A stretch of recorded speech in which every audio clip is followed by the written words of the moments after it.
রাত গভীর হলে ছায়া হয়ে নামে আতঙ্ক। এখন আলো নিভে যাবে, শব্দ জেগে উঠবে, তুমি প্রবেশ করছো ভয় আর অজানার গহ্বরে।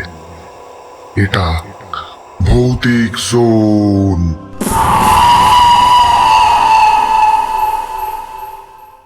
নমস্কার।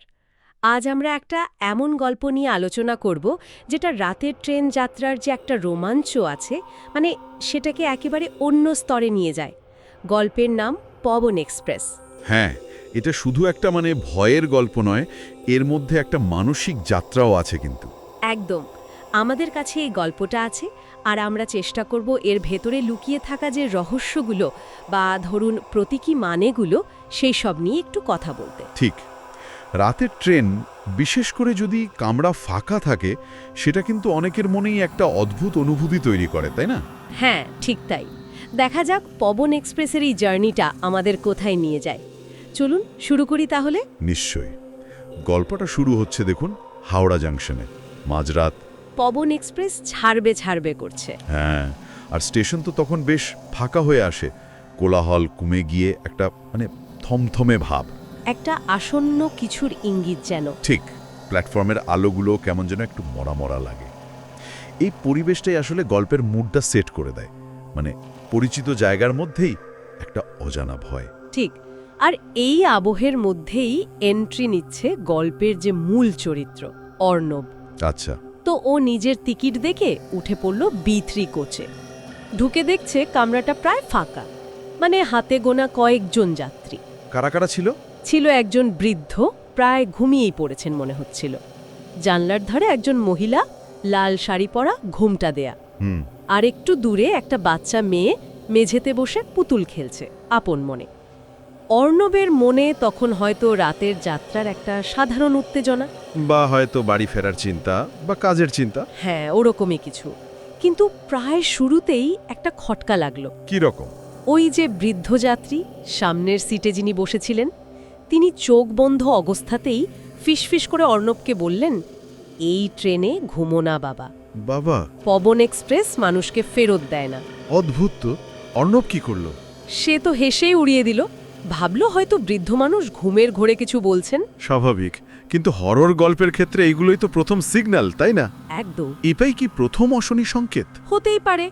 দেখুন, এই যে একটা সতর্কবাণী, যেটা নায়ক পাত্তা দিল না, এটা তো হরর বা থ্রিলারের একটা ক্লাসিক কৌশল। পাঠক বা শ্রোতা বুঝে যায় কিছু একটা হতে চলেছে।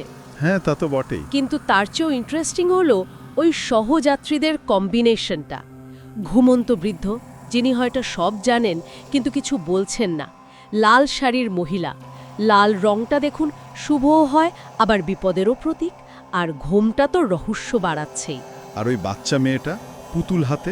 ওটা সরলতার প্রতীক হওয়ার কথা, কিন্তু হরর গল্পে প্রায়ই এই সরলতাকেই বিকৃতভাবে ব্যবহার করা হয়, হারানো নিষ্পাপতা বা এরকম কিছু।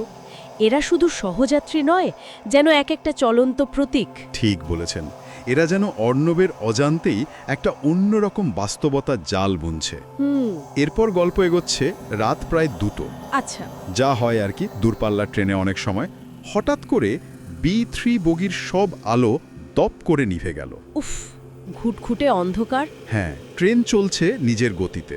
অর্ণব তো একটু বিরক্তই হলো, ফোনের টর্চটা জ্বালল। ওয়াশরুমে যাবে বলেও তা। হ্যাঁ, ওয়াশরুমের দিকে এগোচ্ছে, আর তখনই ওর চোখে পড়ল ওই যে বাচ্চা মেয়েটা পুতুল নিয়ে খেলছিল। সে নেই। সে নেই, উধাও। বলেন কি? শুধু তাই নয়, যেখানে বসে খেলছিল সেখানে পড়ে আছে একটা খুব অদ্ভুত দেখতে কাপড়ের পুতুল। পুরনো, মুখটা ছেঁড়া, আর চোখের জায়গায় কেউ যেন সুতো দিয়ে সেলাই করে দিয়েছে। উফ, এটা তো যথেষ্ট ভয়ের। ভয়টা আরও বাড়ল। ও ওয়াশরুমের দরজার নিচ দিয়ে দেখল দুটো আবছা পায়ের ছায়া। ভেতরে কেউ আছে? ও দরজা খুলে দেখল ভেতরে কেউ নেই, কিন্তু বেসিনের নিচে শুকনো রক্তের দাগ। সর্বনাশ! বিরক্তি থেকে সোজা আতঙ্ক। একদম। ভাবুন একবার ওর মনের অবস্থাটা। এই জায়গাটা গল্পটা দারুণভাবে সাইকোলজিক্যাল চাপ তৈরি করছে কিন্তু। অন্ধকার, ওই বন্ধ কামরা, আর এসব অদ্ভুত ঘটনা অর্ণবের স্বাভাবিক যুক্তিবোধকে চ্যালেঞ্জ করছে। ঠিক, আলো নেভাটা তো টেকনিক্যাল সমস্যা হতেই পারে। হ্যাঁ, কিন্তু বাচ্চাটার উধাও হওয়া, ওই বিকৃত পুতুলটা পাওয়া, এগুলো তো আর স্বাভাবিক নয়। ওই পুতুলটা এখানে খুব গুরুত্বপূর্ণ, মানে ওটা যেন একটা আসন্ন ধ্বংসের প্রতীক। আর রক্তের দাগ? ওটা তো সরাসরি বিপদের ইঙ্গিত। অর্ণবের মনের ভেতরটা এবার গুলিয়ে যেতে শুরু করেছে। সে যা দেখছে সেটা কি সত্যি ঘটছে, নাকি সবটাই ওর মনের ভুল? এই প্রশ্নটাই ওকে আরও একা করে দিচ্ছে। আর এই একাকিত্ব আর ভয় যখন একেবারে চরমে, তখনই কামরার আলো আবার জ্বলে উঠল। যাক বাবা, স্বস্তি। না, স্বস্তি কোথায়? আলো ফিরল ঠিকই, কিন্তু ভয়টা এবার আরও প্রত্যক্ষ, আরও ভয়ঙ্কর হয়ে সামনে এলো। কীরকম? অর্ণব নিজের সিটে ফিরে এসে দেখল ওই লাল শাড়ি পরা মহিলা, তার মুখের ঘোমটাটা একটু সরে গেছে। আর যা দেখা যাচ্ছে সেটা কোনো মানুষের মুখ নয়, চামড়া ছাড়া একটা বিভৎস মুখ, মানে কালচে লাল মাংসপেশি দেখা যাচ্ছে, আর চোখের জায়গায় দুটো অন্ধকার গর্ত। ও মাই গড, এটা তো ভাবাই যায় না। এটা দেখার পর অর্ণবের পক্ষে আর স্থির থাকা সম্ভব ছিল না বোধহয়। থাকতেই পারে না। শুধু দেখাই নয়, ওই মূর্তিমান ভয় এরপর একেবারে বরফ ঠান্ডা গলায় অর্ণবকে বলল। কি বলল? বলল, আমি হাওড়া থেকে উঠিনি, আমি নামব কানপুরে। আচ্ছা, তুমি নামবে না, তুমি থামবে। তুমি থামবে? মানে এই কথাগুলোর মধ্যে একটা হিমশীতল নিশ্চিতি ছিল, আর কথাগুলো শেষ হতে না হতেই পুরো কামরাটায় যেন তাপমাত্রা হঠাৎ কমে গেল। কনকনে ঠান্ডা হাওয়া বইতে শুরু করল। আর জানলাগুলো? জানলাগুলো সব নিজে থেকেই সশব্দে খুলে গেল। বলেন কি? অর্ণব কি করল? ও তো মরিয়া হয়ে অন্য কামরায় যাওয়ার চেষ্টা করলো, কিন্তু বগির সংযোগকারী যে দরজাগুলো সেগুলো সব ভেতর থেকে বন্ধ, একেবারে আটকা পড়ে গেছে। পালানোর পথ নেই একদম। আর এই অসহায় অবস্থায় ও শুনল একটা ক্ষীণ কান্নার আওয়াজ, যেন কোনো বাচ্চা কাঁদছে। বাচ্চাটা কাঁদছে, কেউ ওকে ফিরিয়ে দাও। আগের সেই হারিয়ে যাওয়া মেয়েটার কান্না। সেটাই মনে করিয়ে দেয়। দেখুন, এই সিনটা কিন্তু গল্পের একটা টার্নিং পয়েন্ট। এতক্ষণ যা ছিল একটু আবছা, একটু রহস্যময়, হ্যাঁ, ইঙ্গিত ছিল শুধু। এবার সেটা একেবারে সরাসরি সুপারন্যাচুরাল অ্যাটাক। মহিলার ওই চেহারাটা তো ভিসেরাল হররের চূড়ান্ত, কিন্তু তার চেয়েও বেশি ভয়ের হলো ওই কথাগুলো, তুমি নামবে না, তুমি থামবে। হ্যাঁ, ওটা যেন একটা রায় ঘোষণার মতো। একদম ভবিতব্য। অর্ণবের ডেস্টিনেশন যেন ঠিক হয়ে গেছে।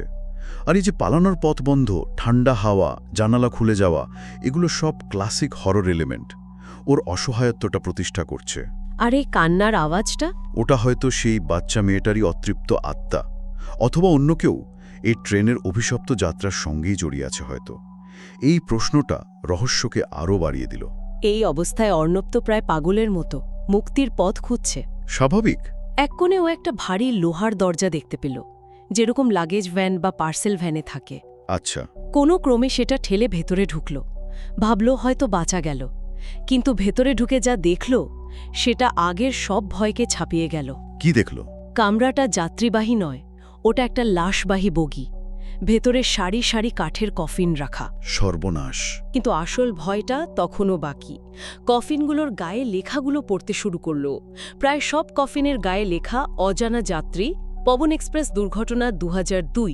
2002 পবন এক্সপ্রেস দুর্ঘটনা হ্যাঁ, আর তারপর ওর চোখ পড়ল একটা কফিনের উপর, যেখানে ওর নিজের নাম লেখা, অর্ণব মুখার্জি। নিজের নাম কফিনে? এই ধাক্কাটা সামলানোর আগেই কফিনগুলোর ডালাগুলো একে একে খুলতে শুরু করল। ও নো। আর ভেতর থেকে উঠে দাঁড়াতে লাগলো সব মুখবিহীন, আধ পোড়া, গলে যাওয়া শরীর। বিভৎস। তারা ধীরে ধীরে অর্ণবের দিকে এগোতে লাগলো। আর ঠিক তখনই পেছন থেকে ভেসে এলো সেই বৃদ্ধ যাত্রীর গলা, শান্ত কিন্তু চূড়ান্ত। কি বললেন তিনি? বললেন, এই ট্রেন একবার মরে যাওয়া যাত্রীদের নিয়ে চলে, তুই ভুল বগিতে উঠেছিস ছেলে। এখানেই তাহলে আসল রহস্যটা ফাঁস হলো। হ্যাঁ, এই পবন এক্সপ্রেসটা আসলে 2002 সালের দুর্ঘটনার শিকার হওয়া আত্মাদের নিয়ে চলছে, একটা টাইম লুপ বা অনন্ত যাত্রা। সেটাই মনে হচ্ছে। আর বৃদ্ধের কথাটা, তুই ভুল বগিতে উঠেছিস, এর তো দুটো মানে হতে পারে। এক, অর্ণব জীবন্ত, সে ভুল করে মৃতদের কামরায় ঢুকেছে। অথবা যেটা আরও ভয়ের, অর্ণব হয়তো শুরু থেকেই মৃত। সেও হয়তো ওই 2002 দুর্ঘটনারই শিকার, কিন্তু তার আত্মা সেটা ভুলে গিয়ে এই জীবন্ত সাজার ভ্রম নিয়ে ট্রেনে উঠেছিল। ও ভুল বগিতে উঠেছে কারণ ও নিজের আসল অবস্থাটাই জানে না। এক্স্যাক্টলি। নিজের নাম লেখা কফিন দেখা, ওই মৃতদেহগুলোর এগিয়ে আসা, এটা হলো সেই চরম সত্যের মুখোমুখি হওয়া, আর পালানো যাবে না। এটা গল্পটাকে শুধু ভয়ের রাখেনি, একটা ট্র্যাজিক মাত্রা দিয়েছে, মানে অনিবার্য নিয়তি। এই ভয়ঙ্কর সত্যটা জানার পর গল্পটা আমাদের নিয়ে আসছে কানপুর স্টেশনে, আপাত বাস্তবতায়। আচ্ছা, এবার বাস্তবে ফেরা। হ্যাঁ, ভোর 5টা পবন এক্সপ্রেস প্ল্যাটফর্মে ঢুকল। রেল পুলিশ খবর পেয়ে B3 বগি থেকে একটা আগুনে ঝলসানো দেহ উদ্ধার করল। অর্ণবের দেহ? হ্যাঁ, হাতে তার প্রেস কার্ড ধরা অর্ণব মুখার্জি, হাওড়া টাইমস। কিন্তু পুলিশ যখন তদন্ত শুরু করল, তখন স্টেশনের কর্মচারী, অন্য যাত্রী তারা জানালো যে অর্ণবের নামে বুকিং থাকলেও ওই সিটটা নাকি সারা রাত খালিই ছিল। খালি ছিল? কেউ দেখেনি ওকে? কেউ দেখেনি। তাহলে অর্ণবের ওই পুরো অভিজ্ঞতাটা? এখানেই তো প্রশ্নটা। তবে একজন সাক্ষী পাওয়া গেল। কে? সেই বৃদ্ধ। হ্যাঁ, সেই বৃদ্ধ যাত্রী যিনি শুরুতে ওয়ার্নিং দিয়েছিলেন। তিনি পুলিশের কাছে জোর দিয়ে বললেন যে তিনি অর্ণবকে দেখেছেন তার পাশের সিটে বসতে। আচ্ছা। শুধু তাই নয়, তিনি নাকি ওই পুতুল খেলা বাচ্চা মেয়েটিকেও দেখেছেন। হ্যাঁ, আর মেয়েটির ব্যাপারে তিনি একটা সাংঘাতিক কথা বললেন, যেটা কফিনে শুয়ে থাকার কথা। তার মানে তিনি জানতেন মেয়েটা মৃত বা ওই লাশবাহী বগির অংশ। সেটাই তো প্রশ্ন। এই জায়গাটা বাস্তব আর অতিপ্রাকৃতের মাঝখানে দেয়ালটা একেবারে ভেঙে দিচ্ছে।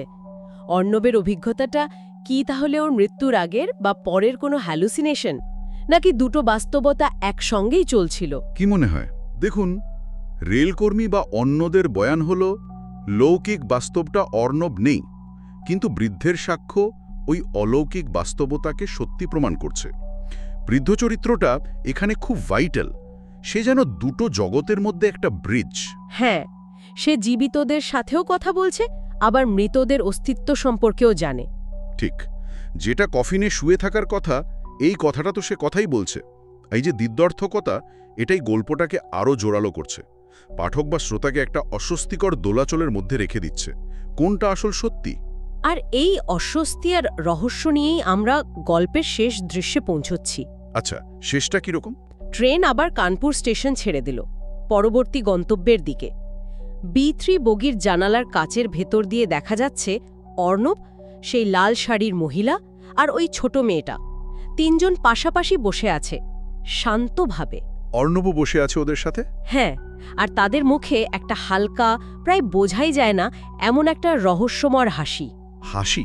হ্যাঁ, আর বাইরে স্টেশনের মাইকে ঘোষণা হচ্ছে পরবর্তী স্টেশন শূন্যপুর। শূন্যপুর নামটাই কেমন অদ্ভুত। এখানেই শেষ নয়, ক্যামেরাটা যেন আস্তে আস্তে নিচে নামছে। চলন্ত ট্রেনের তলায় রেল লাইনের পাথরের ফাঁকে পড়ে থাকতে দেখা যাচ্ছে সেই পুরনো কাপড়ের পুতুলটা। সে পুতুলটা? হ্যাঁ, কিন্তু একটা পরিবর্তন আছে। পুতুলটার ছেঁড়া মুখে চোখের জায়গায় যে আগে সুতো গোজা ছিল, সেখানে এখন নতুন করে সেলাই করা। নতুন সেলাই? কি মানে? এই শেষ দৃশ্যটা গল্পের পুরো থিমটাকে যেন একটা বৃত্ত সম্পূর্ণ করে। অর্ণবের যাত্রা শেষ হয়নি, সে এখন ওই অনন্ত যাত্রারই একজন হয়ে গেছে। হ্যাঁ, ওই মহিলার বাচ্চাটার সাথে ওর বসে থাকা তো সেটাই বলছে। সে এখন ওদেরই একজন। মুখের ওই হাসিটা কিসের? মুক্তি নাকি অভিশাপ মেনে নেওয়া? বলা মুশকিল। আর শূন্যপুর নামটা, ওটা কি আক্ষরিক কোনো স্টেশন, নাকি অস্তিত্বের শূন্যতা, এক অন্তহীন যাত্রা? আর পুতুলটা, চোখে নতুন সেলাই। ওটার অনেক মানে হতে পারে। হয়তো এটা চক্রের শেষ আর নতুন শুরুর ইঙ্গিত। মানে পুরনো যাত্রী মিশে গেল, এবার নতুন শিকারের পালা, বা অন্য কিছু। অথবা হয়তো এটা এক ধরনের মেরামত, মানে প্রতিবার চক্রটা শেষ হলে কোনো একটা ক্ষত সারে, কিন্তু মূল অভিশাপটা চলতেই থাকে। এই যে উত্তর না থাকা প্রশ্নগুলো, এগুলোই গল্পটাকে বাঁচিয়ে রাখে। তাহলে এই যে আমরা পবন এক্সপ্রেস নিয়ে এতক্ষণ কথা বললাম, সব মিলিয়ে কোথায় দাঁড়ালাম?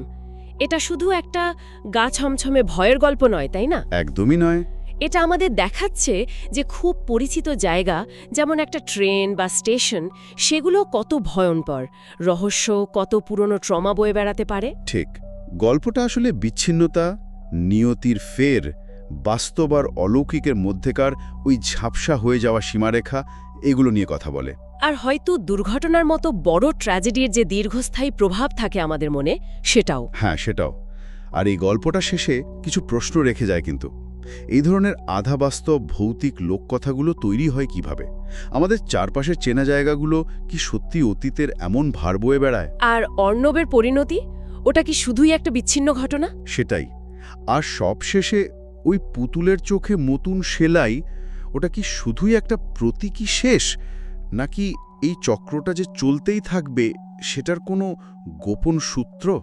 হয়তো এই প্রশ্নগুলো নিয়ে আমাদের আজকের শ্রোতারা কিছুক্ষণ ভাববেন। হয়তো বা। আমাদের আজকের এই আলোচনা এখানেই শেষ করা যাক।